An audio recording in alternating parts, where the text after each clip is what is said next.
Selamat datang di Laboratorium Forensik Teknik Kelautan saya. Mari kita bedah tragedi Titanic dari perspektif yang jarang dibahas. Saat lambung kapal itu robek, apa komponen pertama yang menyerah secara struktural? Bukan baja eksternal, melainkan jendela-jendela persegi panjang di dek bawah. Begitu air mulai naik, tekanan hidrostatik memberikan beban masif pada setiap inci persegi permukaan kapal. Pada sudut-sudut tajam jendela persegi ini, terjadi fenomena yang kami sebut konsentrasi tegangan. Retakan mikroskopis berubah menjadi kegagalan fatal dalam hitungan detik. Sekarang lihat icon of the seas. Di dek atas, Anda melihat panel kaca raksasa yang mewah, namun coba perhatikan bagian lambung bawah yang mendekati garis air. Tetap menggunakan lubang-lubang bulat kecil yang tampak kuno. Mengapa kontras ini tetap ada? Banyak yang beranggapan ini adalah diskriminasi kelas ekonomi atau sekadar penghematan biaya produksi. Sebagai seorang engineer, saya tegaskan itu keliru. Geometri ini bukan soal estetika atau anggaran, tapi soal fisika murni untuk bertahan hidup. Selamat datang di The Science of Survival. Hari ini, kita akan membedah bagaimana sebuah lingkaran mampu mendistribusikan tegangan geser dan mengapa bentuk sederhana ini adalah pahlawan tanpa tanda jasa di tengah samudera. Mari kita mundur 2 milenium. Perhatikan galley Romawi atau longship Viking ini. Secara forensik, Anda tidak akan menemukan satupun jendela di bawah garis air. Mengapa? Karena bagi pelaut kuno, melubangi lambung kapal adalah sebuah anomali akal sehat. Secara material, kayu bekerja berdasarkan kontinuitas serat. Memotong serat kayu untuk membuat lubang jendela akan menciptakan diskontinuitas struktural yang fatal. Di tengah laut, ini adalah tindakan bunuh diri struktural karena tegangan geser akan langsung membelah papan kayu tersebut. Satu-satunya lubang yang diizinkan adalah OR ports untuk dayung, itu pun ditempatkan setinggi mungkin dari permukaan air. Ini menjaga integritas lambung tetap utuh sembari meminimalisir risiko masuknya air akibat tekanan hidrostatik saat kapal miring atau heeling. Lompat ke abad ke-16, istilah porthole lahir. Etimologinya bukan dari jendela, melainkan porte dalam bahasa Prancis yang berarti pintu. Awalnya ini adalah lubang meriam. Ketika meriam tidak digunakan, penutupnya harus kedap air untuk menahan hantaman gelombang. Memasuki abad ke-17 ada kendala ekonomi yang absurd. Kaca saat itu lebih mahal dari emas. Ditambah lagi dengan window tax di Inggris, memiliki jendela tambahan di kapal bukan hanya tantangan teknik kelautan, tapi juga bencana finansial bagi pemilik kapal. Secara historis, kaca adalah komoditas mewah. Dalam hierarki sosial kapal layar, hanya akomodasi perwira di bagian buritan yang memiliki panel kaca tipis. Bagi pelaut biasa, di dek bawah, kegelapan adalah standar.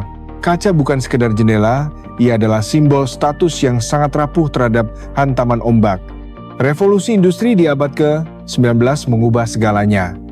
Produksi massal kaca lembaran mulai terjadi, disusul penemuan tempered glass yang memiliki ketahanan mekanis lebih tinggi. Tiba-tiba, keinginan untuk membawa cahaya alami ke dalam lambung kapal bukan lagi sekadar mimpi estetika, melainkan kebutuhan operasional. Memasuki era 1850-an, transisi dari kayu ke besi era ironclads memberikan keberanian baru bagi para arsitek kapal. Dengan kekuatan tarik material logam yang superior, mereka mulai berani melakukan penetrasi pada lambung samping untuk memasang jendela. Namun disinilah kesalahan fatal pertama terjadi. Insinyur masa lalu belajar melalui hard way. Jendela persegi panjang yang mereka pasang mulai menunjukkan retakan mikro di setiap sudutnya. Secara forensik, sudut tajam adalah stress concentrator.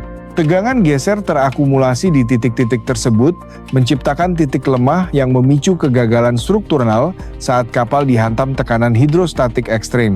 Bahkan saat teknologi material melonjak di Perang Dunia II, kapal perang tetap setia pada desain porthole bulat kecil. Mengapa? Karena distribusi tegangan pada lingkaran bersifat seragam. Lingkaran tidak memiliki titik henti bagi energi, menjadikannya geometri paling aman untuk menjaga integritas struktural di bawah tekanan laut dalam. Sekarang, mari kita bedah realita modern. Perhatikan desain hybrid pada kapal pesiar masa kini. Di dek atas, kita melihat dinding kaca panorama yang luas. Namun, semakin mendekati waterline, dimensinya mengecil dan kembali ke bentuk sirkular.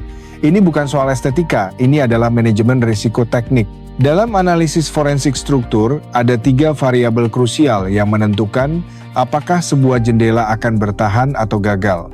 Posisi, ukuran, dan bentuk. Tiga variabel ini adalah Holy Trinity bagi setiap arsitek perkapalan. Kita mulai dengan variabel 1, posisi.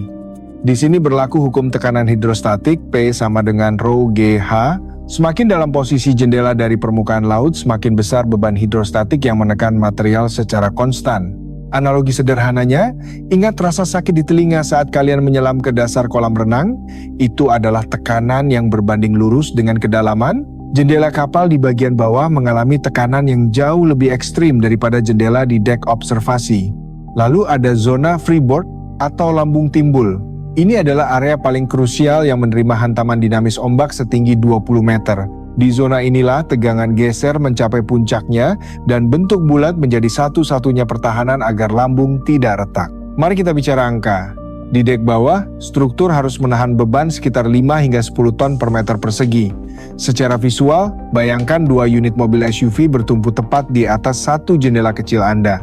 Tanpa kalkulasi tegangan geser yang presisi, kaca tersebut akan hancur seketika. Bandingkan dengan anjungan atau bridge di dek atas. Di sana, tekanan turun drastis menjadi kurang dari 1 ton. Inilah alasan mengapa jendela di atas bisa berbentuk persegi lebar, karena gradien tekanan yang diterima jauh lebih rendah daripada di area lambung bawah. Standar ini tidaklah arbitrer. IACS atau International Association of Classification Societies telah menetapkan regulasi ketat mengenai ketebalan material berdasarkan ketinggian dek. Setiap milimeter kaca adalah hasil negosiasi antara estetika dan keamanan navigasi. Bahkan pada revisi aturan tahun 2016, ada diferensiasi tekanan antara haluan dan buritan. Bagian depan kapal menerima gaya impak atau slamming yang jauh lebih destruktif saat membelah ombak, menuntut integritas struktural yang lebih masif dibandingkan bagian belakang. Mari kita lakukan Gedanken eksperimen atau eksperimen pikiran. Apa yang terjadi jika kita memaksakan jendela lantai ke langit-langit, floor to ceiling, di dek paling bawah? Hasilnya adalah catastrophic failure karena konsentrasi tegangan pada sudut-sudut jendela akan merobek lambung kapal layaknya kertas. Bayangkan skenario terburuk, gelombang raksasa setinggi 20 meter menghantam permukaan kaca datar yang luas. Disinilah fenomena water hammer atau palu air terjadi, di mana energi kinetik massa air dikonversi seketika menjadi tekanan impulsif yang melampaui batas elastis material. Kegagalan katastrofik terjadi dalam hitungan milidetik, kaca hancur berkeping-keping, dan air laut masuk dengan debit ribuan liter per detik layaknya air terjun raksasa. Efek free surface akan mengacaukan stabilitas kapal, dan dalam waktu singkat integritas struktur lambung hilang sepenuhnya. Sekarang kita masuk ke variabel kedua, ukuran atau luas permukaan. Dalam desain teknik, terdapat hubungan terbalik yang sangat krusial antara luas permukaan kaca dengan kekuatan strukturalnya. Semakin lebar bidangnya, semakin besar momen puntir yang harus ditanggung oleh bingkai jendela. Berdasarkan standar ISO 2105, ada aturan proporsionalitas yang sangat ketat. Ketebalan kaca harus meningkat secara eksponensial terhadap luas area yang terpapar. Kita tidak bisa sekadar memperbesar ukuran tanpa memperhitungkan bending stress pada titik pusat kaca. Mari kita bedah angkanya. Sebuah porthole standar diameter 30 cm biasanya hanya membutuhkan kaca setebal 12 hingga 19 mm. Namun, jendela besar berukuran 2 x 1 meter di dek bawah akan membutuhkan kaca setebal lebih dari 30 mm plus penguatan baja tambahan. Tidak efisien dan sangat berisiko secara teknis. Pernah memperhatikan gerigi di pinggir bungkus makanan ringan kalian? Itu bukan estetika, itu adalah crack initiator. Kita sengaja menciptakan titik konsentrasi tegangan agar plastik yang alot itu bisa disobek dengan mudah tepat di titik tersebut. Dalam analisis forensik struktur, fenomena ini disebut stress risers. Sudut tajam pada jendela persegi bertindak persis seperti gerigi plastik tadi, menjadi magnet bagi tegangan geser yang mencari titik terlemah untuk membelah struktur. Analogi lainnya adalah sedotan kertas versus pipa polimer tebal. Ketahanan terhadap tekuk atau buckling sangat bergantung pada geometri dan wall thickness. Di dek bawah kapal, geometri bulat adalah pertahanan terbaik melawan tekanan hidrostatik ekstrim. Kita juga harus bicara soal sifat metalurgi dan material. Lambung kapal menggunakan baja yang bersifat ductile atau ulet, sementara kaca jendela adalah material brittle alias sangat getas. Kaca tidak punya toleransi terhadap deformasi. Inilah konsekuensi fatalnya. Baja bisa bengkok atau mengalami yielding sebelum patah, memberi kita peringatan. Tapi kaca, di bawah stres tinggi, ia akan mengalami catastrophic failure, meledak hancur total tanpa peringatan. Karena itulah, jendela bulat bukan sekedar pilihan, tapi keharusan teknis. Kita tidak menggunakan kaca jendela rumah di sini, materialnya adalah laminated toughened glass. Bayangkan sebuah sandwich material di mana dua lapis kaca keras menjepit lapisan polimer elastis. Tujuannya agar jika terjadi retakan, integritas strukturalnya tetap terjaga. Bahkan ada standar ABS atau American Bureau of Shipping yang sangat ketat untuk ini. Mereka menguji daya rekat atau adhesi lapisan tersebut. Gagal dalam pengujian ini berarti kapal tidak layak laut, karena kaca adalah titik paling rentan di lambung kapal. Sekarang mari kita bedah variabel ketiga yang paling krusial, geometri. Kenapa lingkaran? Dalam dunia rekayasa teknik, lingkaran bukan sekadar bentuk estetika, melainkan solusi distribusi beban yang paling elegan. Mari kita lakukan analisis vektor. Pada lingkaran, tekanan hidrostatik dari air laut akan didistribusikan secara isotropik atau merata ke seluruh keliling 360 derajat. Tidak ada satu titik pun yang menanggung beban lebih berat dari titik lainnya. Bandingkan dengan jendela persegi. Tekanan akan menumpuk secara eksponensial di sudut siku-siku 90 derajat. Secara forensik, kita menyebutnya konsentrasi tegangan. Beban di sudut itu bisa 3 kali lipat lebih besar dibanding area lainnya, mengundang retakan fatal. Perhatikan simulasi FEA atau Finite Element Analysis ini. Pada profil persegi, stress concentration atau konsentrasi tegangan memuncak di sudut sempit, hingga indikator menunjukkan warna merah kritis. Sebaliknya, pada lubang sirkular, beban terdistribusi secara isotropik di seluruh perimeter, menjaga integritas struktur tetap di zona hijau. Lalu, bagaimana jika desain kapal modern menuntut jendela besar? Kita menggunakan aturan corner radius. Jika terpaksa berbentuk persegi, sudutnya tidak boleh tajam 90 derajat, melainkan harus dibulatkan dengan radius minimal 100 mm untuk meminimalisir risiko fatigue failure atau kegagalan lelah pada pelat lambung. Dalam regulasi internasional ISO 3903, jendela kapal diklasifikasikan dengan ketat, mulai dari tipe A atau Heavy Series untuk area di bawah garis gelombang, hingga tipe F untuk Light Series di struktur atas. Pemilihan ini didasarkan pada perhitungan beban impak air yang mampu diterima frame dan kaca. Pada jendela tipe A, Anda akan selalu menemukan deadlight.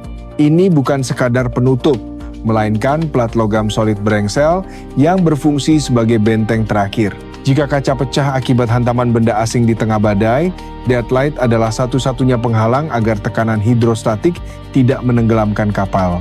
Deadlight juga memiliki fungsi ganda, yaitu light discipline. Terutama di kapal militer, penutup ini wajib dirapatkan saat malam hari untuk mencegah kebocoran cahaya internal. Ini adalah taktik siluman agar posisi kapal tidak terdeteksi oleh radar optik maupun pengamatan visual musuh. Mari kita bicara tentang validasi. Di laboratorium, jendela ini tidak sekedar disiram, tapi dihantam melalui hoses. Kami mengaplikasikan tekanan 1,5 hingga 4 kali lipat dari tekanan hidrostatik desain. Jika frame ini menunjukkan gejala deformasi elastis yang permanen, desainnya langsung masuk kotak sampah. Anda mungkin bertanya, mengapa harus 4 kali lipat? Itulah yang kami sebut sebagai safety factor atau faktor keamanan.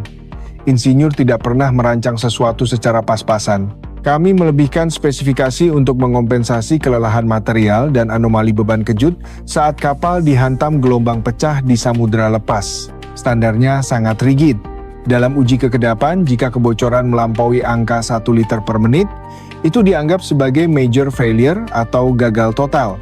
Di tengah laut, 1 liter per menit bisa menjadi awal dari bencana stabilitas jika integritas kompartemen terganggu. Seluruh protokol teknis ini diatur dalam SOLAS Safety of Life at Sea. Ini adalah kitab suci keselamatan maritim yang diratifikasi secara internasional. Hampir setiap baris regulasi di dalamnya ditulis dengan air mata, karena ia lahir sebagai respons atas tragedi-tragedi besar yang mengubah sejarah dunia. Dan itu membawa kita kembali ke tahun 1912. Analisis forensik pada bangkai Titanic menunjukkan bahwa air mulai masuk melalui koridor di E-deck. Kesaksian penumpang tentang air yang merayap di bawah pintu adalah bukti nyata bagaimana jendela-jendela bulat itu berjuang melawan tekanan hidrostatik saat kapal mulai miring. Bayangkan Anda berada di koridor deck E pada pukul 2 pagi, saat kapal mengalami heeling atau kemiringan yang ekstrim. Jendela yang seharusnya menampilkan cakrawala kini hanya menunjukkan kegelapan absolut Samudra Atlantik. Di titik ini, tekanan hidrostatik bukan lagi sekadar angka di atas kertas, melainkan ancaman nyata di balik kaca. Pada fase kritis ini, jendela persegi panjang di dek bawah menjadi titik terlemah. Secara metalurgi, sudut tajam pada jendela tersebut menciptakan stress concentration atau konsentrasi tegangan yang masif. Saat tekanan air meningkat, tegangan geser di sudut-sudut ini melampaui batas elastisitas material hingga akhirnya gagal secara struktural. Begitu satu jendela pecah, efek domino dimulai. Laju debit air masuk meningkat secara eksponensial, menghancurkan reserve buoyancy atau stabilitas cadangan kapal. Massa air yang masuk per detik menjadi variabel yang tidak bisa lagi dikompensasi oleh pompa lambung kapal manapun. Berdasarkan analisis forensik pasca bencana, kegagalan jendela diidentifikasi sebagai accelerator factor. Meski bukan penyebab utama benturan, integritas jendela yang buruk signifikan mempercepat tenggelamnya kapal. Ini adalah anomali desain yang tidak boleh terulang dalam sejarah arsitektur kapal modern. Pelajarannya mahal dan pahit. Regulasi maritim modern seperti SOLAS lahir dari darah para korban. Itulah mengapa setiap jendela di lambung kapal sekarang berbentuk bulat sempurna untuk mendistribusikan tekanan secara merata dan memastikan keselamatan menjadi prioritas absolut di atas estetika. Mari kita beralih ke studi kasus modern. Perhatikan Icon of the Seas milik Royal Caribbean. Kapal ini bukan sekadar hotel terapung, melainkan mahakarya zonasi struktural yang sangat disiplin. Di lantai 1 hingga 5, Anda hanya akan menemukan porthole bulat kecil dengan kaca tebal karena tekanan hidrostatik di sini sangat masif. Namun, di atas lantai 6, barulah dinding kaca besar diizinkan karena distribusi beban lateral lebih dominan daripada tekanan air. Pernah melihat kamar obstructed view dengan balok baja di tengah jendela? Itu bukan kesalahan arsitek. Itu adalah elemen integritas struktural, sebuah pilar pengaku untuk mencegah deformasi lambung saat kapal menghadapi tegangan puntir di laut lepas. Secara ekonomi, perusahaan memberikan diskon untuk kamar ini. Namun secara forensik, ini adalah kompromi jenius antara margin keselamatan maksimal dan efisiensi ruang komersial tanpa mengorbankan kekakuan struktur. Hebatnya, industri marketing membungkus keterbatasan teknis ini sebagai classic ocean view. Mereka mengubah lubang kecil penahan tekanan menjadi fitur nostalgia maritim yang romantis. Sebuah bukti bahwa teknik yang solid bisa berjalan beriringan dengan estetika. Secara psikologis, geometri lingkaran ini menciptakan rasa aman yang intuitif. Ada elemen nostalgia yang menghubungkan penumpang modern dengan romansa pelaut zaman dulu. Seolah-olah integritas struktural ini memberikan ketenangan batin di tengah samudra. Selain itu, ada efek framing yang unik. Lingkaran memusatkan perhatian pada cakrawala secara terpusat, mengubah pemandangan laut yang luas menjadi komposisi visual yang artistik, mirip dengan bidikan lensa kamera sinematik. Namun, evolusi tidak berhenti pada geometri. Masa depan teknik kelautan kini beralih ke smart glass atau kaca elektrokromik, sebuah lompatan besar dalam manajemen transparansi. Dengan memanipulasi tegangan listrik pada lapisan oksida logam, kita bisa mengubah transmisi cahaya secara instan. Ini menghilangkan kebutuhan akan gorden fisik dan meningkatkan efisiensi thermal kabin secara signifikan. Dari sisi material, bingkai serat karbon kini mulai menggantikan baja. Rasio kekuatan terhadap berat yang sangat tinggi memungkinkan struktur yang lebih ringan tanpa mengorbankan ketahanan terhadap korosi galvanik di lingkungan laut yang keras. Mari kita tinjau dari aspek optimasi energi. Jendela yang lebih ringan melalui penggunaan material komposit bukan hanya soal estetika. Pengurangan massa ini menurunkan dead weight kapal yang secara langsung mengoreksi efisiensi bahan bakar dan mengurangi beban termal pada sistem propulsi. Di garis depan inovasi, kita melihat self-healing glass. Memanfaatkan nanoteknologi polimer, material ini mampu melakukan perbaikan otonom pada retakan mikro akibat stres mekanis, mencegah kegagalan struktural katastrofik sebelum mata manusia sempat mendeteksinya. Namun sebagai praktisi kita harus realistis. Teknologi ini masih dalam fase inkubasi laboratorium. Mengingat regulasi keselamatan maritim yang sangat ketat, saya memprediksi implementasi massal di industri galangan kapal baru akan terjadi dalam 1 dekade ke depan. Bahkan ada konsep yang lebih radikal di meja desain.